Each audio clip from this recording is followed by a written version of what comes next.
So, for the past 2 Sundays, we have been discussing these principles around getting our ducks in a row as we are working on our design for living. The first week, we talked about spiritual freedom. And the second week, we talked about unity and oneness. Now, this is week 3, and my message is walking our talk. Now, was anybody bothered by the fact that my fingers did not match my words? Yes, right? Makes you crazy when people do that. That is called incongruence. Incongruence. And the same thing happens in our spiritual lives. That's hard to do, by the way. You're thinking a number and trying to do the wrong hand. But it happens in spirituality when our words and our actions and our beliefs and values don't align. Unlike me saying week 2 and holding up one finger, or saying, I believe in oneness, but then I treat you like separate. So that's the idea of this incongruence. So spiritual incongruency is observed through all faith traditions. All faith traditions experience this. We want to be good or better human beings. Yes? Yes. And we attend churches, synagogues, mosques, spiritual centers like this to learn the teaching, learn from the masters, the lessons of right living and how to change or improve our lives. Isn't that why most people go? Yeah. But sometimes as soon as we walk out the door, we are complaining about the teacher or we're talking about the lady in the pink dress, right? So we're not practicing the principles as we even leave the center of where we were receiving the information. Now, as a Science of Mind minister, I have worked diligently over the years to discipline my thoughts and my mouth to be in alignment with what I teach. But folks, I'm here to tell you that I don't always walk my talk. Maybe I'm panicked over money, even though I know I am sourced of the universe, that there's an infinite supply. Maybe I get angry at someone because they make a mistake, even though I know we are one and we're all doing the very best that we can. Maybe I worry about an ache or a pain that I get, even though I know I am whole, perfect, and complete as this manifestation of spirit. I meditate nearly every morning. I pray, but I can still lose my peace by noon. I think we all have that capability, don't we? We all have that capability. We are still spiritual beings having this human experience, as messy and as beautiful as it is. So the Science of Mind teaches us principles and practices that help us to better understand and deal with the human condition. One of the core messages that Ernest Holmes had, though, is to prove the principles to ourselves. He says, don't take my word for it. Don't take these things at face value. Prove them in your own lives to yourself. If they're truly spiritual principles, they will work alike for everyone. He encourages us to practice, use them, and to embody them into our lives and the way we live every single day, the choices we make every single day. Now, to embody means that we're internalizing it, right? We're taking it in. It becomes part of us. Who remembers learning how to drive? Big, exciting time, wasn't it? We were getting the keys. We were getting some freedom. Oh my gosh. It was a wonderful time. This is my first vehicle, a lovely Datsun B210 automatic. Isn't that the ugliest thing you've ever seen? Like, gosh, I called it the rat. Anyway, it wasn't new, trust me. But when we started learning to drive, there was a million things to remember, wasn't there? We had to remember where to look, where to stop, when to turn, how close to follow, when to pass, how to pass, when to signal, mirrors. Oh my gosh. We had to remember all that stuff. It's a wonder when any of us learned to drive. But we did. And today, Are we mostly on autopilot? We're mostly on autopilot. We get in the car, we put on our makeup, we drink a Coke, we're on the radio, on the phone, listening to books, doing whatever, get someplace, don't know how we got there, but we got there and we're safe. We're on autopilot because we've embodied how to drive a car. It took time and it took practice, but we all got there. And the same's true with our spiritual principles. It takes time and spiritual practice to begin to deeply change our minds, to change our thoughts, to change our actions and get all of that stuff in alignment, like the car. We got to get it all working together at the same time. The science of mind does not and never has been a get rich or get it quick type of teaching. Now, it may have felt that way in the very beginning. Who remembers being in foundations in the first class we first got, right? Man, we were manifesting stuff. It was like, wow, this is cool. But then the more we studied, it seemed to slow down. Because the more we studied, we realized it's not about stuff. Now, don't get me wrong, stuff's great. I love stuff. Stuff's fun, stuff's great. That's all good. But we began to realize it's not about the stuff. It's about the lifestyle. It's about living in a different way. It's about adjusting our beliefs, our thoughts to be aligned more with the life that we are seeking to create. The reality of this teaching, what it really comes down to for me is it's about how life works and how we can work with it to live a happier existence. Pretty basic. How life works, how we can work with it to create a happier existence. I was reading some online stuff this week, and I read an interesting article in a magazine called Brains, Brainz, and it was about how incoherence is not the same as burnout. And it caught my attention because the title had incoherence in it, and I thought, oh, that's perfect for my topic. But they were comparing it to burnout, and they described this feeling as having one foot on the gas and one foot on the brake. Have you ever felt like that? Where you feel like, you're not going any place, but you're just kind of jerking around, it's like nothing's happening. If you felt that way, you've experienced incongruence. You've experienced the incongruence.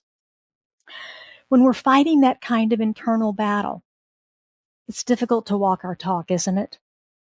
Because we're focused on that stuff that's going on.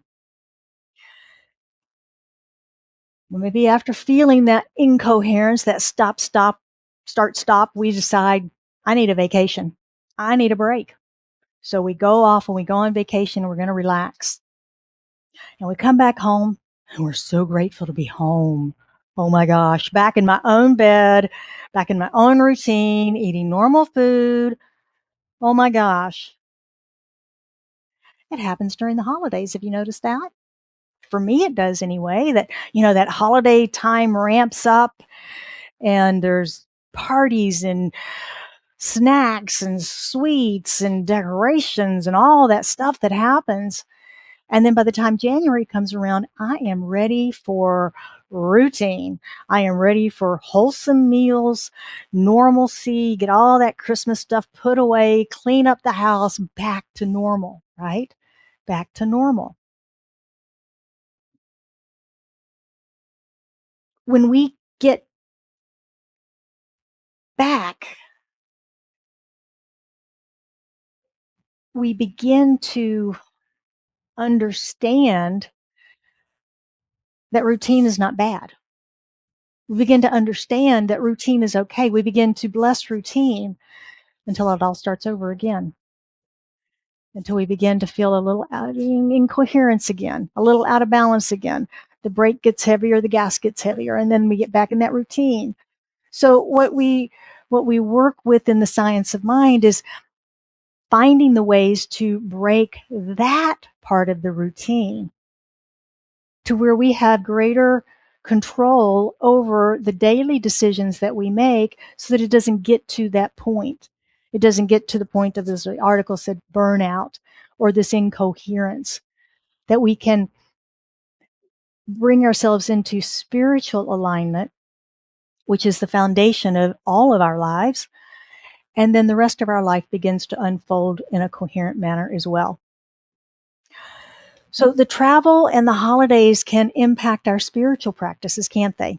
Anybody noticed that you go on vacation and whoops, no time to meditate. I've got to go take that little bus ride or whatever it is I'm going to do. Yeah, it can interrupt that for us. And that just compounds the incoherence that we're experiencing. Now, most of us in the room have spent a long time studying the science of mind. And it's a little heady, isn't it? It's a little intellectual, been known to be. But we have to understand all of those laws and principles and practices and rules. It's new stuff to us because it's a new way of living, a new way of interacting with the world. We need to learn them because the power in the teaching, like the power in affirmative prayer, is in its practice and practice and practice and practice. It's taken our minds up until now, wherever we are on the age spectrum, it's taken up until now for us to think the way we think today. And so it's going to take a minute to change that, isn't it? It's going to take a minute to change that. Patience, perseverance, practice.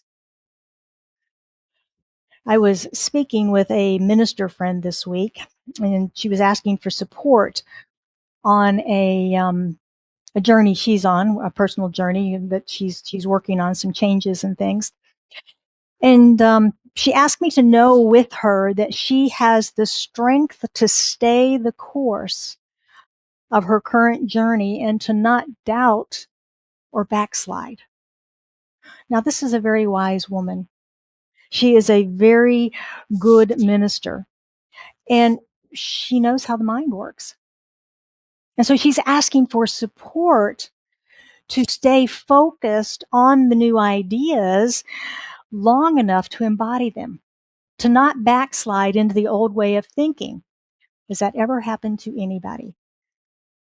Yeah, because we've been thinking this way for all this time, and we suddenly start thinking over here, something happens, and ooh, this is more comfortable, isn't it? So we go back over there.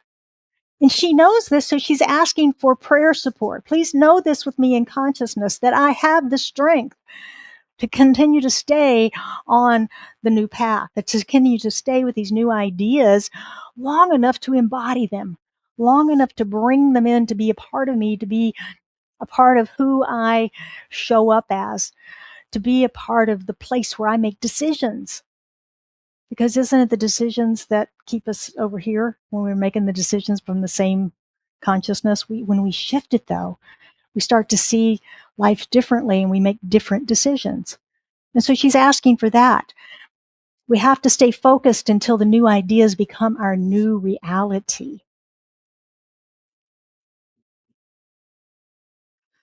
Now, I bet most of us in the room can have an intellectual conversation about the principles of the science of mind and metaphysics in general.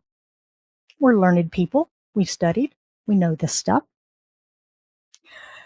The bigger question I have for us today is, am I living this teaching? Am I living this teaching? Am I walking the science of mind in my everyday existence? Am I using the principles when life gets messy? Have I embodied the teaching into the way I live every single day and the choices that I make? Most of the time. Most of the time. But what about the times when we start complaining or get judgy? Am I the only one? Are we walking the talk? Well, that's how the message showed up for me this week. As you know, it always shows up for me somehow, some way during the week before I deliver to you, so that I've got a real life example. So for me, it showed up that way when I noticed that when I was complaining or judgy or just not happy about something, it was usually just in my head. It's usually just in my head. I wasn't saying anything. Man, I was sure thinking it.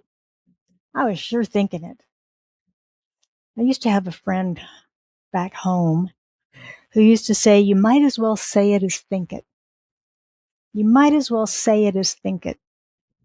Now, that was just country wisdom, but isn't that true? Isn't that true? We know that thoughts are things, don't we? We practice that in our prayers. We practice that in a lot of things. Thoughts are things. So if we're thinking something that we don't want to say out loud, we probably shouldn't be thinking it at all, should we? Think about that for a second. When we catch ourselves thinking critical, judgy thoughts or complaining, the better question is, why does this matter to me? Why does this matter to me? That's a great question. If we are judging someone by the way that they dress or act or drive, why does it matter to me? I don't know them. I'm not going to change them. Why would I want to waste my energy, my thoughts, complaining about that, judging that, because all of that what? Reflects back on me, because life is a mirror, right? That's an important lesson for us to remember. That's an important lesson for us to remember. Why does this thing, whatever it is, matter to me? The answer that we find in that on why it matters is the avenue for healing it. It's the avenue for healing it. Something in this situation has triggered an emotional response in us. And that's where the healing is, when we can pause and recognize, I'm judging that, I'm complaining about that. Why does it matter to me? And then look at whatever it is, that reason, and begin to heal that. Begin to heal that. For me, I've noticed when I'm critical or complaining, I'm usually inconvenienced by whatever's happening. Complaining about traffic because it's too heavy and it's delaying me. Well, if I'd have left on time, I wouldn't be delayed, right? Another part of that equation I need to remember. But it's usually I'm feeling inconvenienced by whatever they're doing or saying. Maybe I'm feeling embarrassed by them. They're embarrassing me by their actions. I don't want to be near it. Or perhaps I'm predicting an outcome and imagining all the horrible things that could happen. Principles not bound by precedent, not walking the talk, right? Or am I judging from my own unworthiness, fear, or pain? Notice that all that stuff's only in my head. It's only in my head. It's my interpretation of what's happening on the outside world, just like everything in your world is your interpretation of what's happening in your head. Nobody else cares, at least as much as I do, about whatever it is I'm complaining about, typically. And where does all that land within me? My blood pressure goes up, cortisol spikes, stress goes off the charts.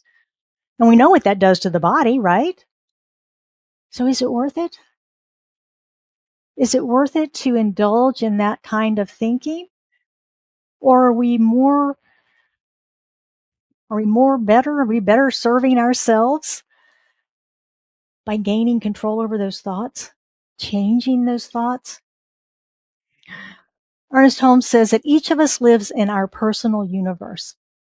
He describes it as the subjective mental environment that you create and inhabit based on your individual consciousness. And I love that idea of personal universe, because it really is what's happening, isn't it? Whatever is going on inside of us. It's our interpretation of all the stuff that's going on out there and how we're choosing to see it, interpret it, internalize it, embody it even. Our personal universe. Spirit is the loving presence. It's closer than our breath. We live in this magnificent system of universal laws that we are blessed with the intelligence, the free will, and the choice to use them. We can begin to mend that gap in between what it is we know and how we live. We can use these principles and practices to heal the past hurts and to create new horizons for ourselves. Spiritual congruence is the alignment of our beliefs, values, words, and actions. Walking our talk. And that's what allows us to live in harmony with our personal universe, is that idea of alignment. Mending the gap between our intentions and our actions will help us to live with greater integrity, more authenticity, and in alignment with life. So this week I have a couple of spiritual practices for us around this. The first one is a simple breathing exercise. And each day, I want you to set an alarm on your phone each day at noon and 6 o'clock. Pause and do this breathing exercise. It's simply to breathe in slowly for a count of 4, hold it for a count of 4, and then slowly breathe out for a count of 8. And do that 3 times. Now, I tried that practice several times, and it actually is a very good practice for the body. So let's try it now. You willing? All right. So everybody take a breath and count to 4. 3, 2, 1. Hold it. 2, 3, 4. Let it out. 2, 3, 4, 5, 6, 7, 8. We do that 3 times.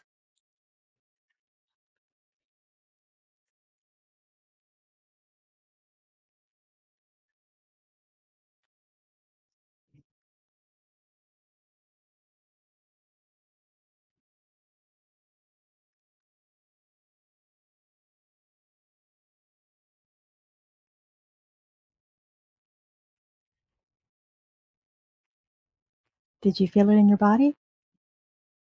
Isn't that nice?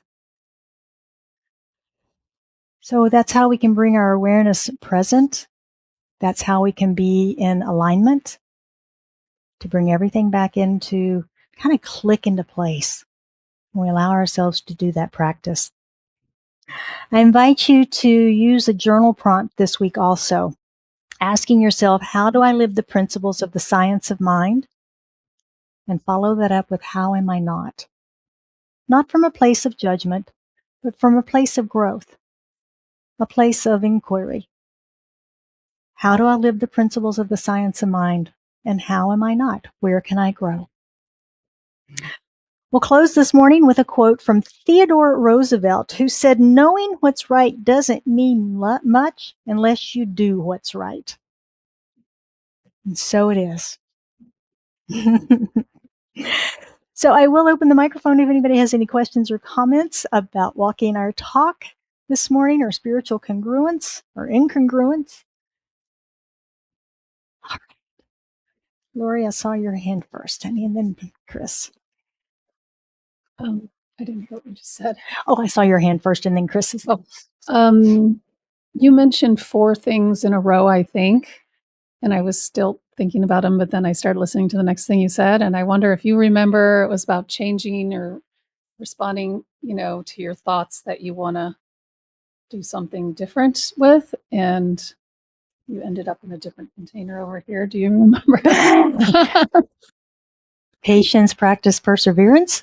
That I one? don't know. I was thinking flash them up at the end for the practice, but I'll look in the Mindful Monday. Okay. Chris Spencer. We'll find it.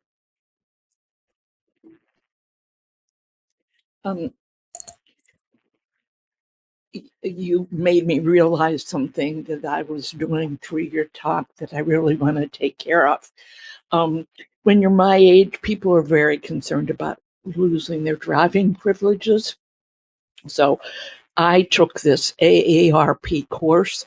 It was absolutely amazing what I'd learned and how many things that I never thought of at all that would make my life and other people's lives safer. So I practiced those to the letter. But on the way over here, I remember that I was drinking water. That's not good. And I remembered that I was talking on the phone, and that's worse. So I have to stop the slide and go back to what I know is right.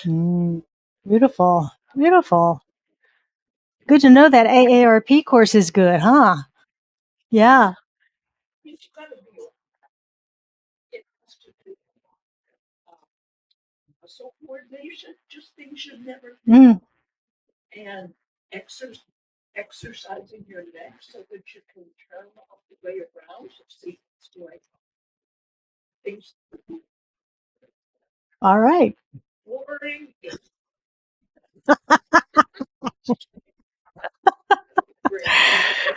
But the information is good. Good to know. Good to know. Anyone else? Anyone else this morning? All right. Thank you, ladies, for your comments and questions this morning.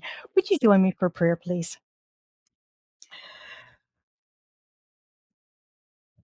Recognizing that there is one power, one presence, one life that is in, through, and as each one of us, and that we are each individualized and unique expressions of it. One in the one. No separation. Not two, just one. And that one is love. And we are that love. It is harmony and balance, joy and perfection. And we are that harmony, balance, joy, and perfection. We are, there's just, we're embodied within it. It is embodied with us. We are one. And so from that place of that knowingness, of that deepest connection, I speak my word for and about each of us gathered here today, knowing that we are in alignment with our highest, greatest yet to be, that we are in alignment, and that we walk our talk, and that we live this teaching that is a lifestyle, a way of living, a faith, a philosophy, and that we use its practices of right thinking, of affirmative prayer, of affirmation, that we vision for our lives to know the greater possibilities available to us, and know that those visions come supported with all necessary for their complete and total unfoldment. And we know as we gather in this community that we are supported by each other, buoyed on our journey as we take each step into greater and greater awareness, greater alignment, and more joyful expression of spirit as us. I know for anyone that has anything on their heart today, as they lift it into this prayer, into the consciousness that we have said in this room this morning, that we hold them in our love, in our light, and we know that whatever that prayer is, that it is made manifest right here and right now, in, through, and as them, as spirit expressing, whole, perfect, and complete. I bless this center. I bless all of our centers for spiritual living, all of our new thought communities around the world, where folks are gathering to be together, to hear this message of light, this message of love, harmony, peace, wholeness. And knowing that as we gather and connect in these communities this day, that the energetic of that changes our planet, changes our world, and that there's greater peace expressing, that there's greater love expressing, greater kindness and compassion. For we are vibrational energy.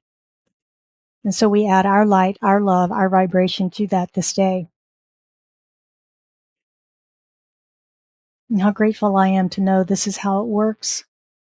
This is life expressing and unfolding through me, through each of us.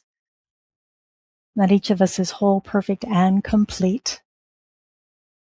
And so I release this into the action and activity of law, knowing that it is done, that this vibration moves forward across our planet, and that lives are changed, transformed, uplifted into greater joy, greater life, greater love. I release this prayer and I let it be. And we affirm this truth together by saying, and so it is.